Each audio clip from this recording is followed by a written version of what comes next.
Hello, and welcome to the Some Kind of Mystic podcast, the show that bridges all things mystical with the chaotic and unpredictable experience of being authentically human. I'm your host, Jessie Herman, life coach, energy healer, artist, mother, and channel for the non-physical entity group Vagrein. In other words, I'm some kind of mystic, and so are you.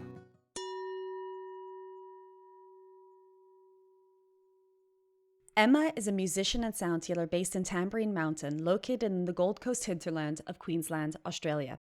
She's a skilled flautist with a deep passion for music and a wide range of instruments.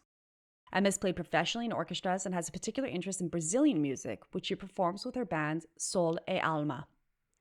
Recently, she has become enthusiastic about the practice of sound healing and is eager to share its benefits with as many people as possible, which is exactly why she's agreed to come on the show today. She has a profile on Insight Timer where you can relax and benefit from her sound healing directly.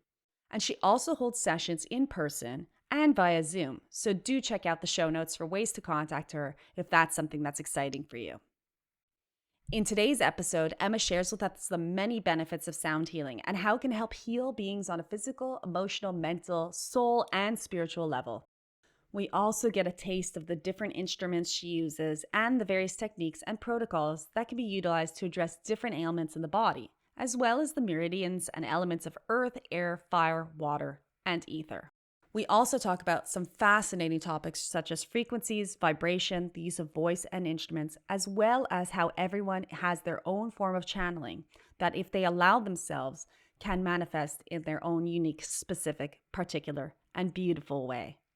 She even demonstrates some of her instruments right in the episode for us. Please welcome Emma Heading Knight to this episode of the Some Kind of Mystic podcast.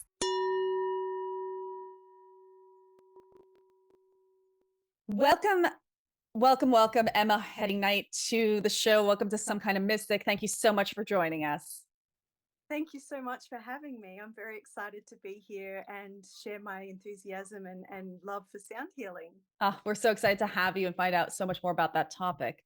And I'm going to dive right in here and ask you what I ask all of my guests at some point or other during their episodes.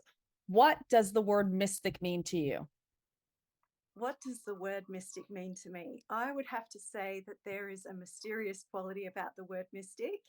And there's something I can't quite pinpoint because there's something that's not quite exactly, I just can't put words to it because it's such a mysterious quality. So that's what it feels like to me. It feels like a sense of adventure, a sense of excitement, and there's something offered that's not exactly quite in the square, a bit outside the square.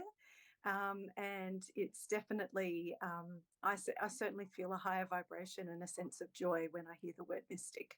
Well, So, that's wonderful. That's lovely description. So now I know that you're a musician. Can you tell us a bit of your backstory? yeah, absolutely. So, I started playing music when I was about 7 years old. I was just fascinated by singing.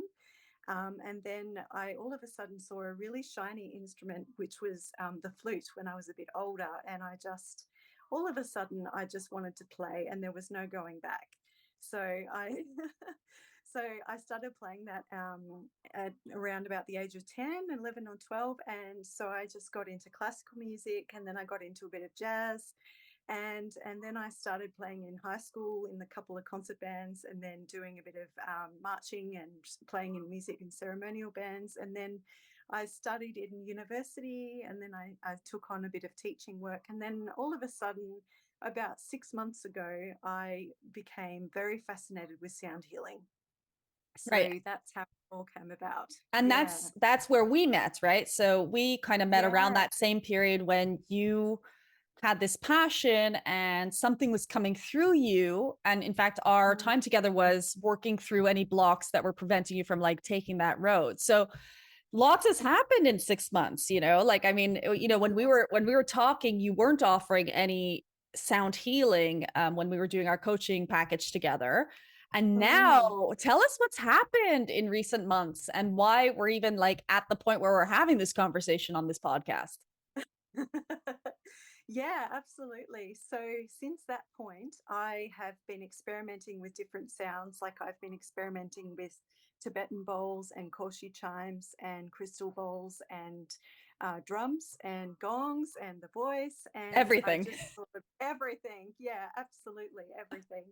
And I just wanted to experience playing that and realizing that with sound and vibration, there's more to than the note, and I feel like and the sound healing came about because I felt like there was a definite affinity with natural healing and music and sound.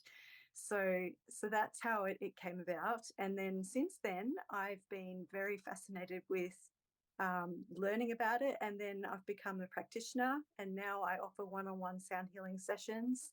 And I'm also doing sound baths as well. So I'm doing group work as well as individual work, and yeah, and I love it, and the joy it brings to people that I work with. It's just absolutely fascinating.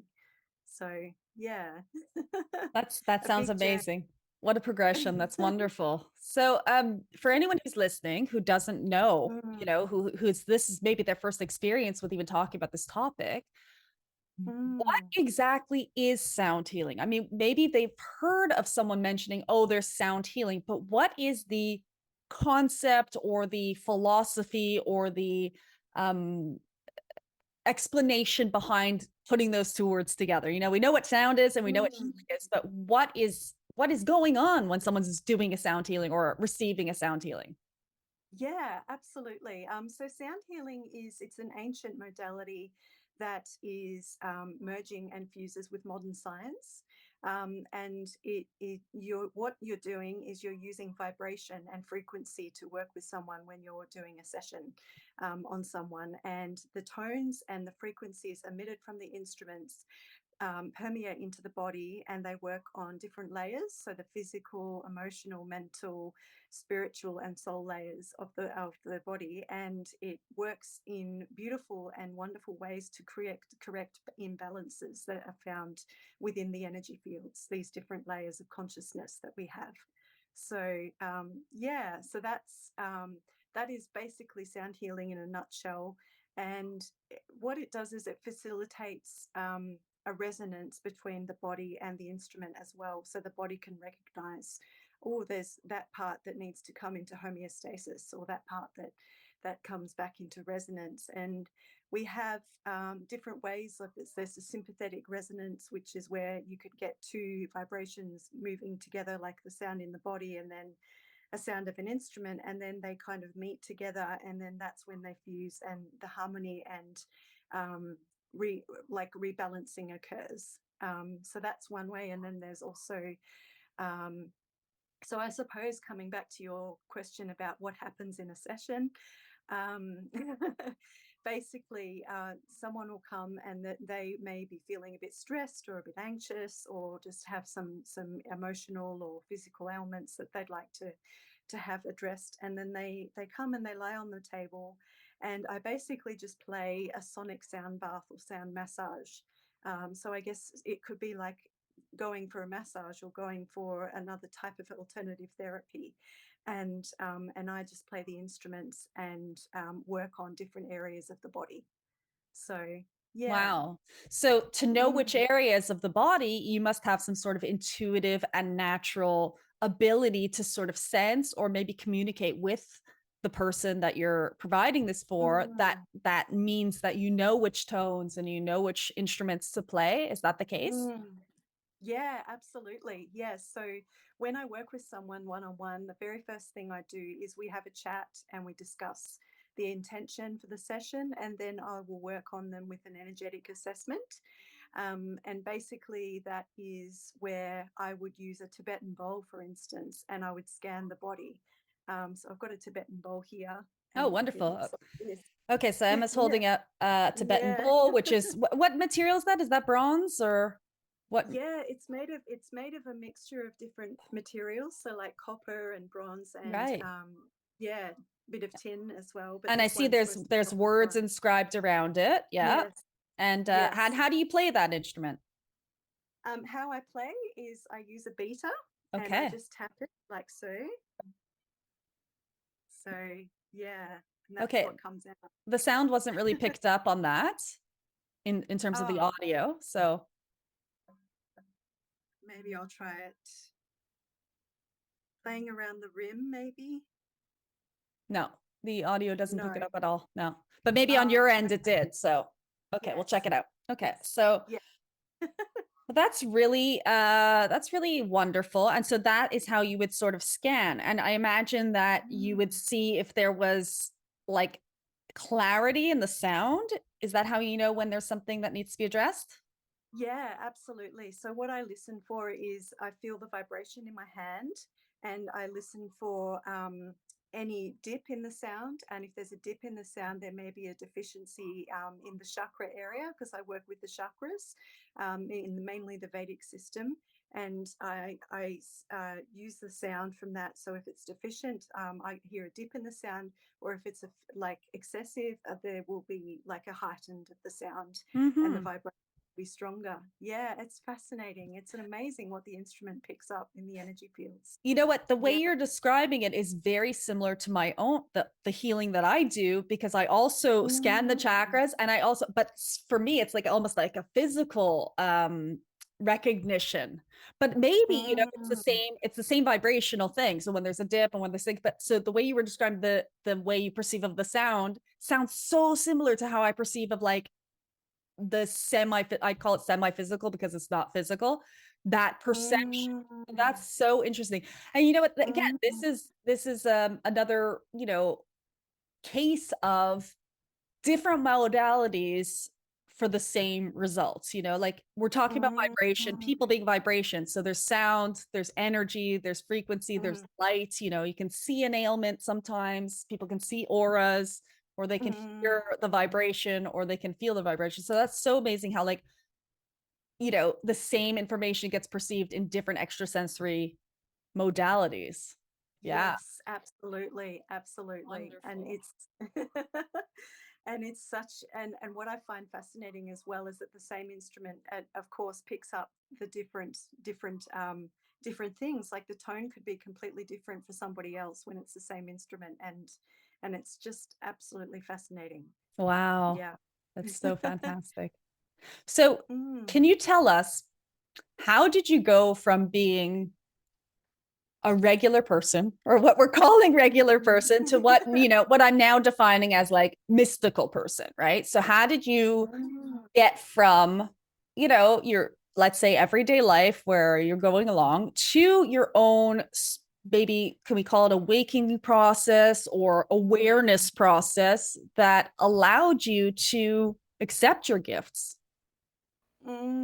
Yes, okay. So I instantly thought about my 7-year-old self when you asked the question, and it was definitely I just definitely felt like there was something more than there is to the current world. And so music was my way of expressing myself through sound and playing, and there was just so much joy in doing all of that. So that was the beginning. But then my awakening journey began maybe a couple of years ago.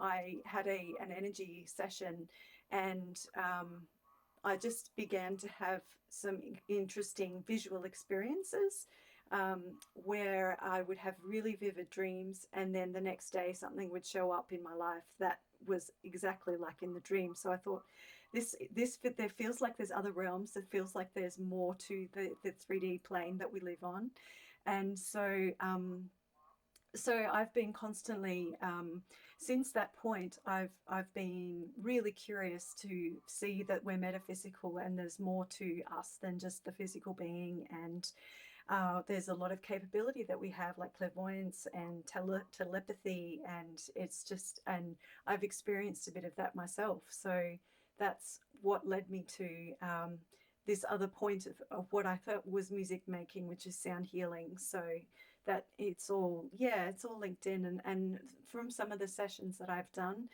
some people have said that there's been some other spirits coming through, like either Native American ancestors or Syrian star seeds, or so it's yeah. So my journey has definitely been a curious one, and I've been just noticing more and more the more awake my journey is. So. Mm. And Mm. have you ever faced any resistance during your journey, either internal resistance or from the outside world? I have certainly felt some external resistance. Like I've been labeled, not well, I suppose labeled a bit strange, a bit weird, a bit like, oh well, what are you talking about? That sounds very paranormal. Or Hmm. but I it's interesting when that's happened. I've just come back to myself, and I feel like we'll come back to my heart, and I feel the sense of knowing with the information or with the experiences that I've had that it's true, and it feels really exciting. Yeah, absolutely. So Mm. I'm hoping that like recording will work well with this. But I'm curious, did you want Mm. to show us something today? Play some Yeah, music or yeah. have us experience something firsthand? Absolutely. I've got a couple of Tibetan bowls, and I've got some koshi chimes, and I've got some shakers, and some tuning forks. The tuning forks might not come up, but Okay. I'll definitely play. I'll definitely play everything, and yeah, I'll just give a bit of a sonic, little bit of a sound journey. And my intention is for it is to be relaxing and beautiful, and enjoy the frequencies that come from these different instruments. Oh, So yeah. that's really wonderful. We're in for a treat then, and I hope that the listeners are ready for that.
This is a crown bowl.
Fire koshi chime, working on the element of fire.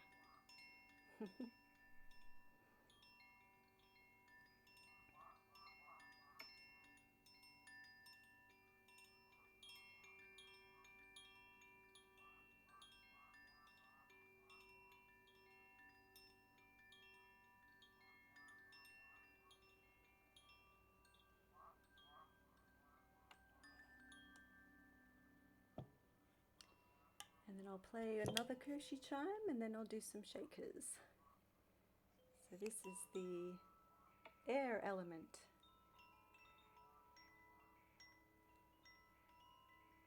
Very peaceful.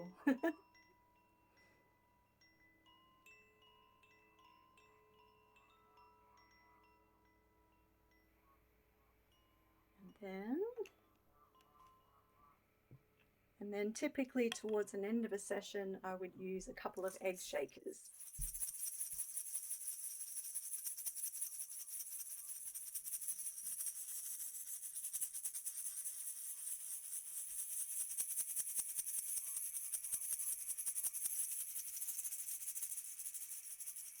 Hmm.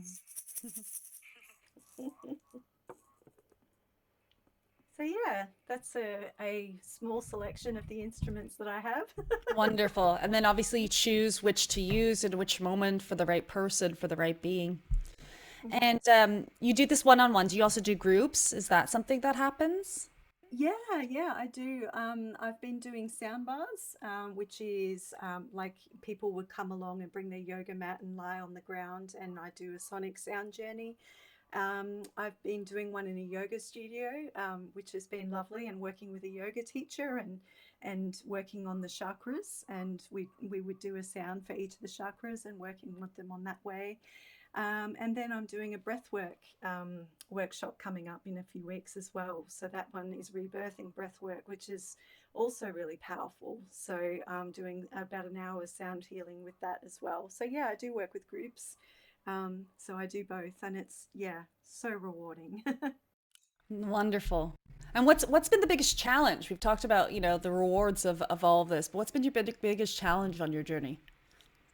Well, gosh, I have to say uh, really honoring my energy after working with someone. And it's sometimes it can get very challenging, and I don't want to keep playing, and then I feel like, oh, I've got to stop now. I've got to just calm it down because I love the sounds.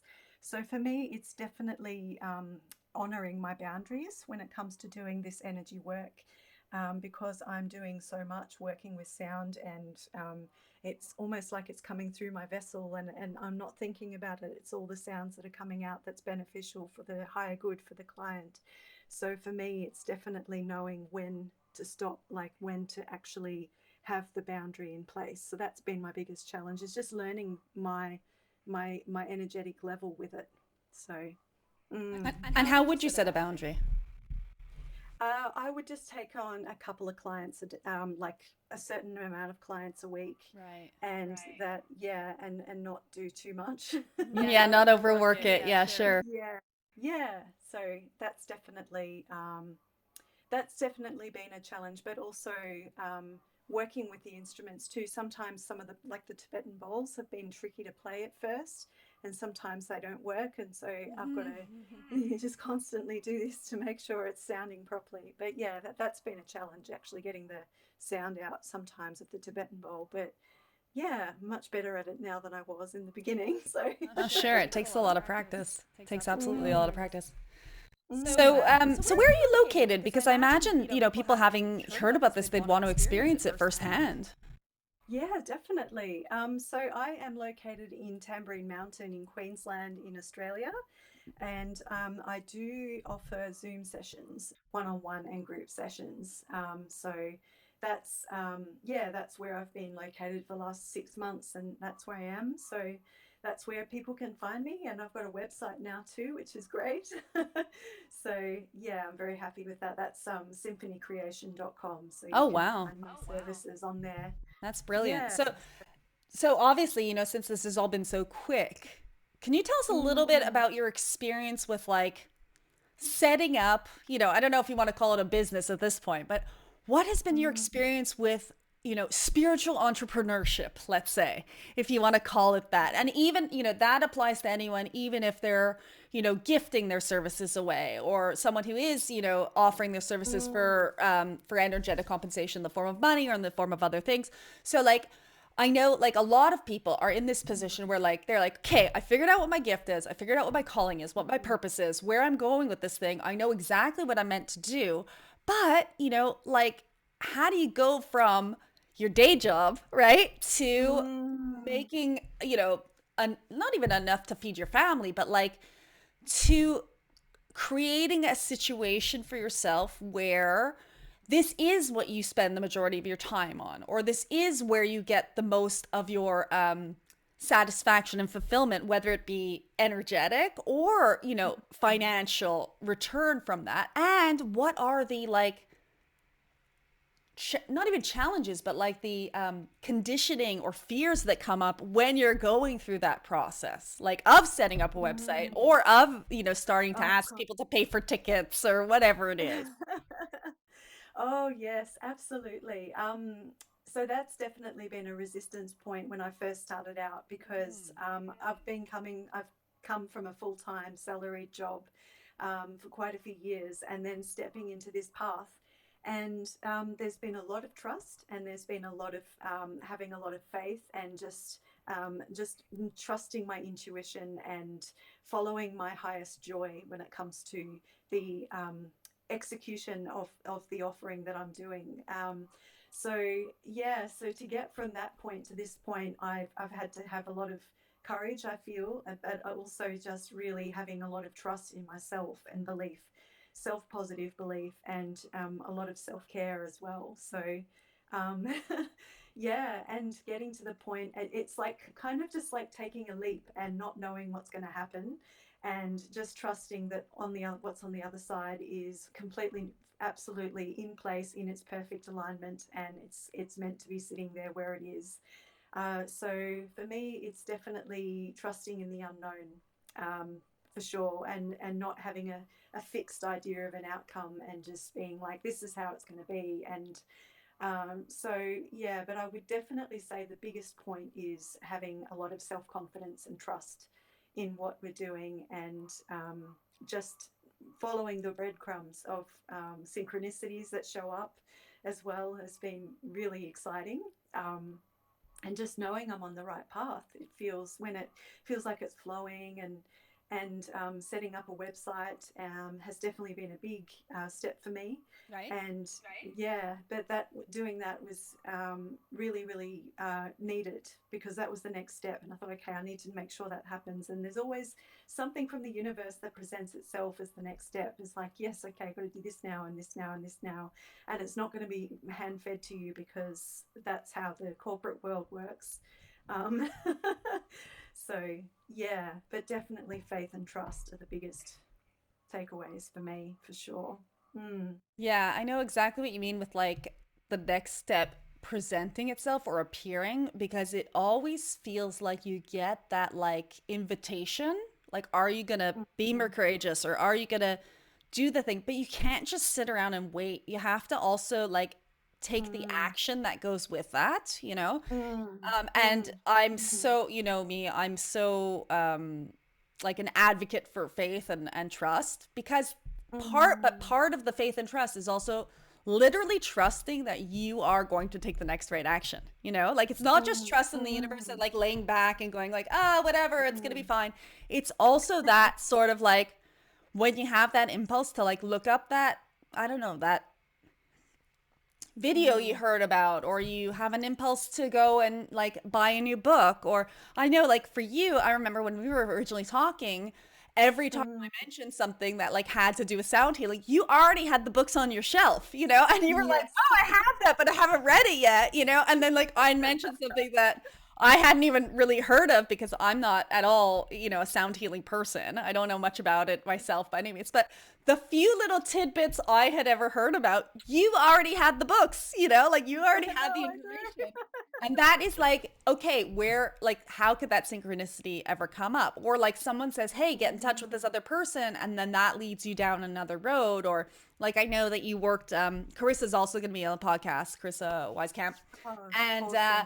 I know that you've worked with her after having, taken one of my courses Yes. where she was a member in, the bonus content in that course. And Yeah. it's like everything does get connected somewhat because your journey is synchronistic, right? And like it just Yeah. absolutely is. Nothing can be ignored because everything is like a hint or a clue Mm. towards what the Mm. next step is going to be. Mm. But now Absolutely.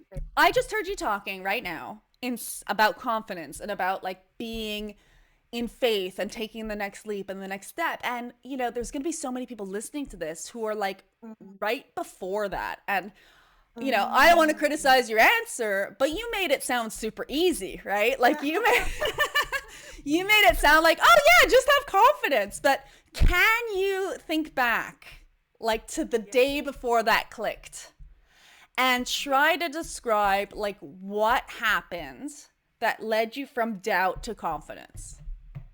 Okay, absolutely. I can certainly cut it back. I would have to say that the first step that led me to that was actually doing a letterbox drop. Of a Ah, I group sound remember healing that. session. Yeah. Yeah, yeah. So actually, yeah, because I did study sound healing as well. So I started to learn the tools and everything. Sure. But then I thought, okay, so the next step is a letterbox drop. So it's a very small step, and I just Wait, did wait. it Just in, to clarify for someone who's yeah, not maybe in Australia, a letterbox drop yeah. would be you took a letter or a I flyer took a letter, and yes, and I would put it in my neighbor's letterbox. okay, so Yeah, so door to I would door. door to door, basically. Yes, my Okay. immediate vicinity. And so, yeah, and just little steps. And that the very first step before that was I would do some sound healing on my family.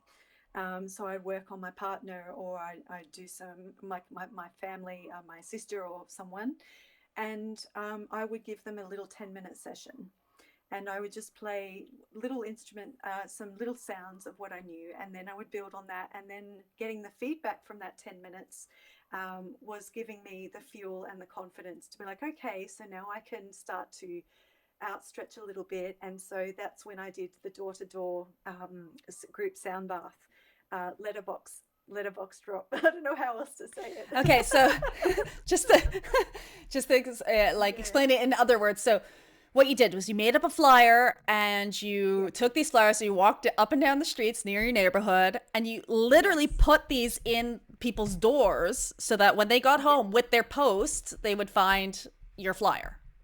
yes, Wow, like exactly. that takes Yes, guts, you know? That takes a ton of yes, guts because then everybody knows, yes. hey, my neighbor's a bit odd.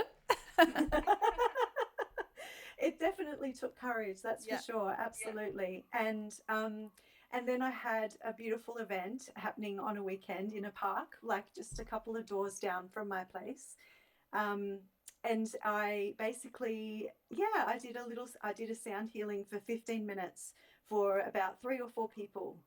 And that's where the spark hit. That's when it was like, and that's when it started to roll forward from there. And it's like building on that confidence from that point forward. So it Wow. was, yeah, yeah, yeah. So, and I guess being a musician as well, I've tended to hide behind my instrument as well in the past. So that's something that was huge for me to deliver flyers to people and meet people I haven't met before and show them my offering. So And yeah, that's definitely. really an amazing story because you basically jumped into your future. You said, this is this is who Mm, I am. Even if I've never been this thing in the past, I've made a decision now that this is who I am in the future. Therefore, it is also who I am in this now, which is like if you talk mm, about like law of attraction or basically the the universal laws of the universe and manifestation, that's exactly what is always being taught to do. So mm, and such an unusual choice for how to do it. We live in this like era where like people don't interact on like a physical level with each other. And it's not like you put a post on the mm, internet or a flyer in your, local cafe or something, but you literally took the time to like be there and be like, "Hey, I want to interact with actual people," right? Which I think is a beautiful mm, touch. And the other thing that mm, someone in like let's say, your past version might want to take away from this example is that you just did something, right? And the something that came through you was unique and specific to you. And you just did it, without maybe you did have mm, hesitation in the past, but you did that thing. And that's what mm, then gave you the fuel to keep going, which is just really amazing. That's what the collaboration with like source energy or infinite intelligence really is, I mm. think. It's taking that ball and going like, Mm, okay, yes, yeah. absolutely, absolutely. Yes, and going with the energy of it and the excitement of it too, while also being like, ah! Right. Holding on for dear life, right? Ah, that's amazing. And so now, like, I mean, you've progressed to like you're going to be doing retreats. You do group sessions now too. And like, are you getting more than two or three people coming now? Yes, yes. Yes. The last session I did was in the yoga studio. There were about 10 or 15 people there, Ooh. so that was really lovely. It was in a circle, and everyone was just. We were doing some yin yoga poses as well through the session, which was really, really amazing, and working, yeah, through the chakras, and yeah, it was a beautiful 2 hours, and they loved it, and they grabbed my business cards, which I'd recently made as well. So Oh, there you go. yeah, so I feel like the inquiries are flowing in, so it's really lovely. Beautiful. Oh, I'm so excited Yeah. for what's coming up for you. Can you let us know like what is coming up for you? Where are your offers? What are you offering online? Also, I know are you on Insight Timer as well? I am on Insight Timer. Yes, Yeah. yes. I've got a couple of meditations on there, so you can find me Emma Heading Night on Insight Timer, and I've got a couple of meditations. I'm going to do a few more now that I've got some more instruments. So I'm really excited. I'm on Instagram as well, and I've got my own website, which is Symphony Creation, or www.symphonycreation.com. So, but what I've got coming up is the breathwork retreat. Hopefully, that's going to be actually every month. So that's going to be once a month, and then I'm also doing the yoga and sound healing once a month as well at a studio about half an hour away from me. And I've got one-on-one sessions happening, and also in the pipeline is a retreat or a workshop with meditation as well. So I'm looking forward to that very much. Beautiful. Can So can people find you on social media? yeah, yeah, absolutely. I can be found on Instagram at eknight88. So EKNIGHT88 is my Instagram. And then on Facebook, I've got Symphony Creation Healing Through Sounds, which is my sound healing page. So you can definitely find me on there as well. And And then your my website is Symphony Creations dot symphonycreation.com. Yeah. www. symphonycreation.com. Okay, so Yes. all that's going Yeah. to be in the show notes, so people can just Yeah. go down and click any of those links to your meditations, to your website, to your offerings, and I'm Mhm. imagining anyone that's listening to this that's local is gonna, hit you up right away and contact you directly. Oh, look forward to it. Yeah. So, is there Absolutely. anything else you'd like to share before you go? No, I'm just really grateful and excited to have come on the podcast, and thank you so much for having me. And yeah, for those that are listening, Jess and I have known each other for a little while now, and it's been wonderful working with her. And yeah, I'm excited about the future of healing sounds and the future of what we're capable of as well in our mysterious ways. Yeah, I am absolutely as well.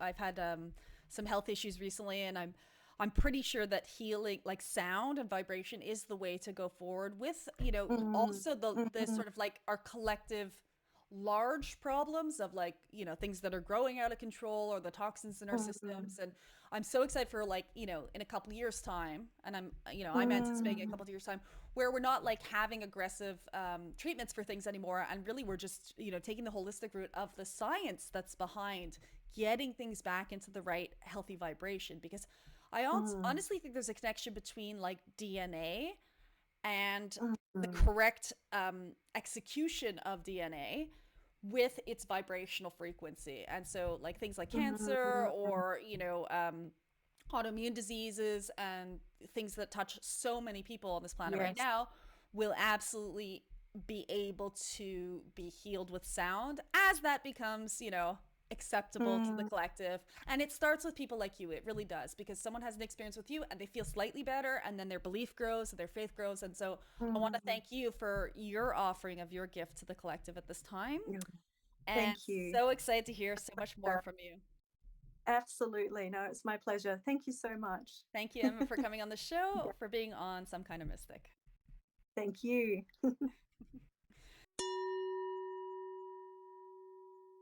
Thank you so much for listening to this episode of the Some Kind of Mystic podcast. If you're hearing this message, you've listened all the way to the end of this episode, and for that, I thank you from the bottom of my heart. It's people just like you that keep me motivated to bring you more and more enlightened content to the world. Today's episode was brought to you by the Self-Love Odyssey Toolkit, a comprehensive course consisting of 15 modules that have been created in collaboration with some remarkable guests. This course aims to equip you with the essential tools necessary to develop a profound understanding of self-love, integrate it into your being, and transform your life permanently. With this toolkit, you'll learn how to cultivate self-love and empower yourself to create positive change in your life. The complete course is now on sale for a whopping $200 off the original price. So if you want an amazing deal on some of my best teachings, head over to www.jpherman.com/self-love and sign up right now for your discount coupon. And now that our recording is done, I have a question for you because what I do with my guests is at the end of the shows, like after all the credits, I have each guest share like a fun fact or some obscure thing that has nothing to do with the episode at all. Just in case someone actually listens all the way through, they get to hear some random thing. So do you have a fun fact or random something to share with us? Anything at all? Oh, I'm sure I do.